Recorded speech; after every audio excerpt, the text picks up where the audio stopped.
bellissimo. Io non voglio credere che esista un gioco del genere, mi rifiuto categoricamente di ammettere l'esistenza di questo videogioco. La Nintendo ormai mi ha convinto, ha un settore di bambini incatenati dove gli viene aspirata la creatività o davvero non me lo posso spiegare. Super Mario Odyssey è il coronamento della storia del franchise, è sopra Galaxy, è sopra Sunshine e anche 64. È incredibile, è assurdo, è simpatico, è erotico, è affabile, è più della carta vetro, il che è assurdo! Odyssey offre una scaletta di livelli dilazionati in regioni nel mondo seguendo l'odissea di Mario nel salvare per l'ennesima volta la principessa Peach, accompagnato dal meraviglioso Cappy, una specie di spirito cappellaro che può prendere possesso di elementi e nemici posti in un livello, onde aiutare l'intramontabile idraulico in cassa integrazione a recuperare le lune così da poter dare carburante alla navetta Odyssey, che è per quello che prende il nome Odyssey. Il gioco è geniale! Che se da una parte inizia come rottame, piano piano acquisirà potenza fino a diventare una navetta coi controfiocchi. Wow!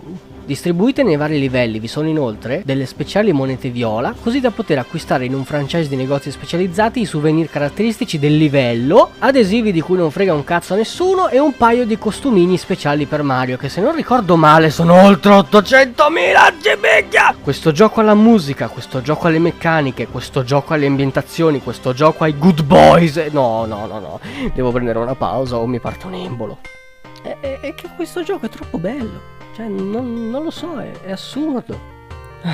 D'accordo. Stavo dicendo, questo gioco è incredibilmente meraviglioso! Suscita emozioni, saltare di palo in frasca per prendere una luna che è semplicemente lì, provoca soddisfazione il completare livelli nella più totale libertà d'approccio al gioco. Cappy è il nuovo Splunk 3000 da Sunshine, ampliando un set totalmente nuovo di movimenti cui Mario può disporre, creando una miriade di possibilità sia di base che impersonando i nemici, e il gioco continua a rivoluzionarsi su questa semplicissima premessa.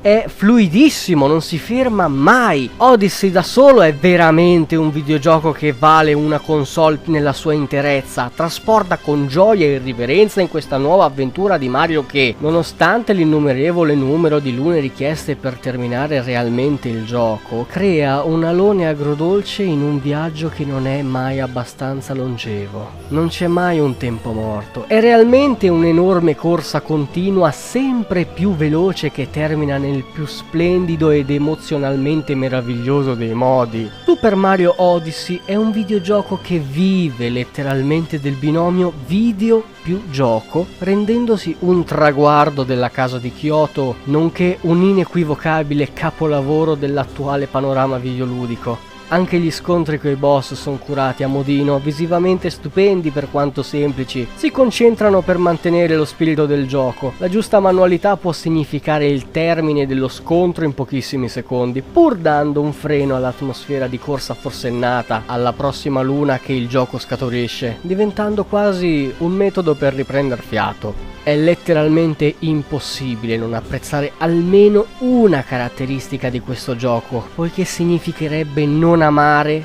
e soprattutto non apprezzare il medium. Che, attenzione, non si intende mai soltanto il metodo di gioco, quanto più l'idea, le colonne sonore, le ambientazioni e via discorrendo. Super Mario Odyssey è una vera e propria opera d'arte che già soltanto a gioco terminato fa provare nostalgia, e sarò davvero curioso di vedere cosa si inventerà Nintendo per far l'impossibile in futuro. Cosa potrà mai fare per superarsi di nuovo?